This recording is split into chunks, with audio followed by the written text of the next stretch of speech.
यो म चाहिँ बिहान उठेर नि नुहाइधुवाइ गरेर पसल आएर टक्क पसलहरू बढारेर सिनिक्क बनाइरहेको छु होइन। अब म तल जान्छु। यस्तो छ मेरो दोकान चाहिँ सिम्पल राम्रो ब्युटिफुल छ होइन। अब चाहिँ म टक्क तल जान्छु खाजासाजा खानालाई।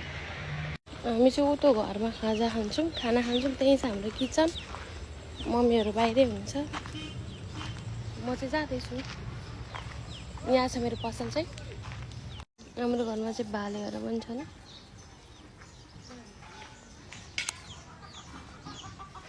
यो चाहिँ बिरामी छ।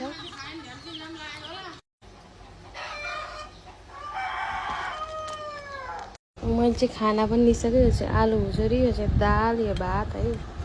म चाहिँ यसरी नै खान्छु जहिले पनि। अब चाहिँ म पसलमै छु बसिरहेको छु। मान्छेहरू आउनुहुन्छ नि यहाँ बसेर सिक्नुहुन्छ। आज चाहिँ मेरो दिनभरिको भिडियो हेर्नु होला म के गर्छु भनेर। यहाँ चाहिँ गर्मी भएर बस्नु भएको छ अनि यो चाहिँ अफरको फर्स्ट सिफ्ट हुँदैछ। सेकेन्ड सिफ्ट चाहिँ 1 बजी छ। यो चाहिँ सेकेन्ड सिफ्ट। घरतिर चाहिँ लास्टै गर्मी भएर हामी दुईजना यहाँनिर एउटा खाजा खाने ठाउँमा आएको छौँ। प्रियाले मलाई खाजा खुवाउन लिएर आएको छ आज चाहिँ। अनि यहाँ आइसक्रिम खाँदैछौँ। आजको चाहिँ डे यत्तिकै सकिन्छ। खाजासाजा खाएर अब रात पर्छ त्यत्तिकै सुतिन्छ।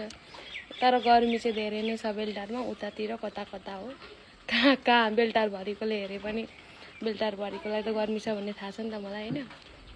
यहाँ यस्तो चाहिँ यहाँको भ्यू चाहिँ राम्रो छ। यो चाहिँ बस्ने र हावा चाहिँ छैन एउटा पनि ल।